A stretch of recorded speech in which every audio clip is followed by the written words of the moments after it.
pêche, bienveillance et respect à vous toutes et à vous tous. Je vous remercie de votre présence et je salue chaleureusement le docteur Zakir Naik. Je m'appelle Tenzin Ananda, je suis pratiquant du bouddhisme depuis de nombreuses années et je suis honoré de pouvoir participer à cet échange fraternel. Permettez-moi donc de poser 2 questions inspirées par ma quête sincère de compréhension. Ma première question est la suivante. Dr Zakir Naik, dans le Coran, comment l'islam envisage-t-il le dialogue avec des traditions spirituelles non théistes ou non prophétiques comme le bouddhisme, qui ne parlent pas explicitement de Dieu mais mettent l'accent sur l'éthique, la compassion et la libération de la souffrance? Ma deuxième question est celle-ci. Le titre évoque un débat qui aurait choqué tous les religieux. Pensez-vous que ces chocs naissent d'une opposition irréconciliable entre les croyances ou plutôt d'une méconnaissance mutuelle? Et comment le Coran et les enseignements du prophète Mohammed, paix et bénédiction sur lui, nous guident-ils pour transformer ces chocs en opportunités de compréhension et de paix? Au nom d'Allah, le tout miséricordieux, le très miséricordieux. Je remercie le vénérable Tenzin Ananda pour ses paroles empreintes de sagesse, de calme et de respect. Je remercie également chacun d'entre vous pour votre écoute attentive. L'islam nous enseigne que la recherche sincère de la vérité est un acte noble et que le dialogue, lorsqu'il est fondé sur le respect, est une forme d'adoration. Je vais répondre à vos 2 questions sans être interrompu, comme vous l'avez souhaité, et j'espère qu'Allah guidera nos cœurs vers ce qui est juste. Votre première question concerne la manière dont l'islam envisage le dialogue avec des traditions spirituelles comme le bouddhisme, qui ne s'articule pas explicitement autour de la notion de Dieu telle que compris dans l'islam. Le Coran nous donne un principe fondamental et universel dans la sourate Al-Baqarah, chapitre 2, verset 256, « Nulle contrainte en religion, car le bon chemin s'est distingué de l'égarement ». Ce verset établit clairement que la foi ne peut être imposée. Le dialogue avec les autres traditions n'est donc pas une option secondaire en islam, mais une nécessité éthique. Allah dit également dans la sourate Al-Ankabut, chapitre 29, verset 46, « Et ne discutez avec les gens du livre que de la meilleure façon, sauf ceux d'entre eux qui sont injustes. Et dites, nous croyons en ce qui nous a été révélé et en ce qui vous a été révélé. Notre Dieu et votre Dieu est un, et c'est à lui que nous nous soumettons. » Même si le bouddhisme n'est pas classé parmi les religions dites du livre, ce verset établit une méthode universelle. Discuter de la meilleure manière, avec sagesse, douceur et respect. Dans la sourate An-Nahl, chapitre 16, verset 125, Allah dit « Par la sagesse et la bonne exhortation, appelle au sentier de ton Seigneur, et discute avec eux de la meilleure façon. » La sagesse signifie comprendre l'autre avant de vouloir être compris.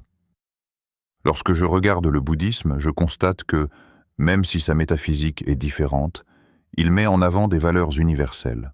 La compassion, la maîtrise de soi, le détachement des désirs excessifs et la recherche de la paix intérieure. L'islam ne rejette pas ces valeurs. Au contraire, il les confirme et leur donne un cadre théocentrique. Le prophète Mohammed, paix et bénédiction sur lui, a dit dans un hadith rapporté par Al-Bukhari, « Les actions ne valent que par leurs intentions. » Cette parole résonne profondément avec l'accent que le bouddhisme met sur l'intention juste et l'état intérieur de l'être humain. Cependant, l'islam affirme clairement l'unicité d'Allah, le tawhid. Allah dit dans la sourate Al-Ikhlas, chapitre 112, 10, « Il est Allah unique. Allah le seul à être imploré pour ce que nous désirons. Il n'a jamais engendré, n'a pas été engendré non plus, et nul n'est égal à lui. » Là se situe la principale différence. L'islam considère que la paix intérieure ultime et la libération véritable ne peuvent être complètes sans la reconnaissance et l'adoration du Créateur. Mais cette affirmation ne se fait pas par la contrainte ou le mépris des autres chemins spirituels. Elle se fait par l'argument, l'exemple et la miséricorde. Votre deuxième question porte sur ce que vous appelez le choc entre les religions. Est-ce une opposition irréconciliable ou une méconnaissance mutuelle? Le Coran répond de manière très claire dans la sourate Al-Hujurat, chapitre 49, verset 13. « Ô homme, nous vous avons créé d'un mâle et d'une femelle, et nous avons fait de vous des nations et des tribus pour que vous vous connaissiez. Le plus noble d'entre vous auprès d'Allah est le plus pieux. Allah ne dit pas « pour que vous vous combattiez », mais « pour que vous vous connaissiez ». Le choc naît le plus souvent de l'ignorance, de la peur et de l'orgueil. Lorsque chacun parle sans écouter, lorsque chacun défend son identité comme une forteresse, alors le dialogue devient un affrontement. Le prophète Muhammad, paix et bénédiction sur lui, était un modèle vivant de dialogue. Lorsqu'une délégation chrétienne de Najran est venue discuter avec lui dans sa mosquée, il ne les a ni insultés ni expulsés. Il les a écoutés, il a dialogué, et il leur a même permis de prier selon leur tradition. Ceci est rapporté dans les ouvrages de la Sira et montre la hauteur morale de l'islam. Un autre hadith, rapporté par Muslim, rapporte que le prophète, paix sur lui, a dit « La douceur n'entre dans une chose sans l'embellir, et elle n'est retirée d'une chose sans l'enlaidir. Si un débat choque, ce n'est pas parce que la vérité choque, mais parce que la manière de la présenter manque parfois de douceur. Le Coran nous apprend que même lorsque Moïse et Aaron furent envoyés vers Pharaon, Allah leur dit dans la sourate Taha, chapitre 20, verset 44, « Parlez-lui avec douceur, peut-être se rappellera-t-il ou craindra-t-il Allah. » Si Allah ordonne la douceur face à un tyran, combien plus devons-nous être doux face à des chercheurs sincères de vérité comme vous, vénérable Tenzin Ananda. Ainsi, le choc peut devenir une lumière lorsque nous acceptons de dialoguer honnêtement. L'islam ne demande pas aux autres d'abandonner leurs réflexions, mais de réfléchir profondément. Allah dit dans la sourate Al-Imran, chapitre 3, verset 64, 10, « Ô gens du livre, venez à une parole commune entre nous et vous, que nous n'adorions qu'Allah, sans rien lui associer. Même lorsque cette parole commune n'est pas immédiatement acceptée, l'invitation reste pacifique, rationnelle et ouverte. » En conclusion de cette première partie, je souhaite dire que le dialogue entre l'islam et le bouddhisme n'est pas une menace, mais une opportunité. Une opportunité d'expliquer, de comprendre et de réfléchir ensemble au sens de la vie, à la souffrance, à la paix et à la finalité de l'existence humaine. Si ces paroles vous ont éclairé, je vous invite à soutenir cette démarche de vérité et de respect. Abonnez-vous à la chaîne Lumière de la Vérité, likez cette vidéo, partagez-la autour de vous et commentez avec conviction et foi « Allah Akbar ». Quand on poursuit cette réflexion, il est essentiel de comprendre que l'islam ne se contente pas de parler de coexistence de manière théorique. Il propose une vision profonde de l'être humain, de son esprit, de sa morale et de sa finalité. Et c'est ici que le dialogue avec le bouddhisme devient particulièrement intéressant, car nous parlons tous deux de la souffrance humaine, du désir, de l'ego et de la paix intérieure. Le Coran nous dit dans la sourate Ash-Shams, chapitre 91, versets 7 à 10, « Et par l'âme est celui qui l'a harmonieusement façonné, et lui a alors inspiré son immoralité comme sa piété. A réussi, certes, celui qui la purifie, et est perdu, certes, celui qui la corrompt. » Ce passage est fondamental.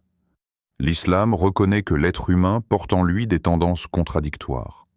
Le mal, le bien, l'égoïsme, la compassion. Le salut, selon l'islam, passe par la purification de l'âme. Et quand j'écoute les enseignements bouddhistes sur la maîtrise du désir et de l'attachement, je constate qu'il existe ici un terrain commun éthique et spirituel. Mais l'islam va plus loin. Il explique pourquoi l'âme doit être purifiée et vers quoi elle doit être orientée. Allah dit dans la sourate Ad-Dariyat, chapitre 51, verset 56, « Je n'ai créé les djinns et les hommes que pour qu'ils m'adorent. » L'adoration, en islam, n'est pas limitée au rite. Elle inclut la justice, la compassion, la sincérité, le respect de l'autre. Le prophète Muhammad, paix et bénédiction sur lui, a dit « Le meilleur d'entre vous est celui qui a le meilleur comportement. » Ce hadith est rapporté par At-Tirmidhi. Ainsi, lorsque le bouddhisme parle de comportement juste, de paroles justes, d'actions justes, l'islam dit « Tout cela est noble, mais cela trouve son sens ultime lorsque ces actions sont faites en conscience du Créateur, avec l'intention de lui plaire. » Une question revient souvent dans ces dialogues. L'islam reconnaît-il la sagesse en dehors de l'islam? La réponse est claire. Le prophète, paix sur lui, a dit « La sagesse est la chose perdue du croyant. Où qu'il la trouve, il en est le plus digne. » Hadith rapporté par Ibn Majah. Cela signifie que toute parole vraie, toute sagesse authentique, même exprimée par une autre tradition, mérite d'être reconnue. Mais reconnaître une sagesse ne signifie pas accepter toute une croyance sans réflexion critique. Le Coran appelle constamment à l'usage de la raison. Allah répète « Afala taqilun, ne raisonnez-vous donc pas ?» Dans la sourate Al-Baqarah, chapitre 2, verset 164, Allah dit « Il y a certes dans la création des cieux et de la terre, dans l'alternance de la nuit et du jour, des signes pour des gens doués d'intelligence. » L'islam ne demande pas une foi aveugle. Il demande une foi réfléchie. Et c'est là que parfois le dialogue devient tendu. Lorsque la foi est héritée sans réflexion, elle devient fragile. Toute question est alors perçue comme une attaque. Or, le Coran ne craint pas les questions sincères. Dans la tradition bouddhiste, on encourage souvent l'expérimentation personnelle et l'expérience intérieure. L'islam, lui aussi, valorise l'expérience spirituelle, mais elle est encadrée par la révélation. Le cœur, selon l'islam, peut s'éclairer, mais aussi s'égarer. Allah dit dans la sourate Al-Hajj, chapitre 22, verset 46, « Ce ne sont pas les yeux qui s'aveuglent, mais les cœurs qui sont dans les poitrines. » C'est pourquoi l'islam équilibre raison, cœur et révélation. La révélation protège la raison de l'arrogance et protège le cœur de l'illusion. Un autre point souvent discuté concerne la notion de souffrance. Le bouddhisme enseigne que la vie est marquée par la souffrance et que la libération passe par l'extinction du désir. L'islam reconnaît aussi la réalité de la souffrance. Allah dit dans la sourate Al-Balad, chapitre 90, verset 4, « Nous avons, certes, créé l'homme pour une vie de lutte. Mais l'islam apporte une perspective différente. La souffrance n'est pas seulement quelque chose à fuir. Elle peut être une épreuve, une purification, un rappel. » Le prophète Muhammad, paix sur lui, a dit « Aucune fatigue, ni maladie, ni tristesse, ni peine, ni détresse, ni même une épine qui pique le croyant, sans qu'Allah n'efface par cela une partie de ses péchés. » Hadith authentique rapporté par Al-Bukhari et Muslim. Ainsi, la souffrance, lorsqu'elle est vécue avec patience et conscience de Dieu, devient un moyen d'élévation spirituelle. Cela ne signifie pas que l'islam glorifie la douleur, mais qu'il lui donne un sens transcendant. Parlons maintenant de la compassion. Beaucoup pensent que la compassion est l'apanage du bouddhisme. C'est une idée répandue, mais incorrecte. Le Coran commence par Bismillah ar-Rahman ar-Rahim, au nom d'Allah, le tout miséricordieux, le très miséricordieux. La miséricorde est au cœur de l'islam. Le prophète, paix et bénédiction sur lui, a dit « Ceux qui font miséricorde recevront la miséricorde du tout miséricordieux. Soyez miséricordieux envers ceux qui sont sur la terre.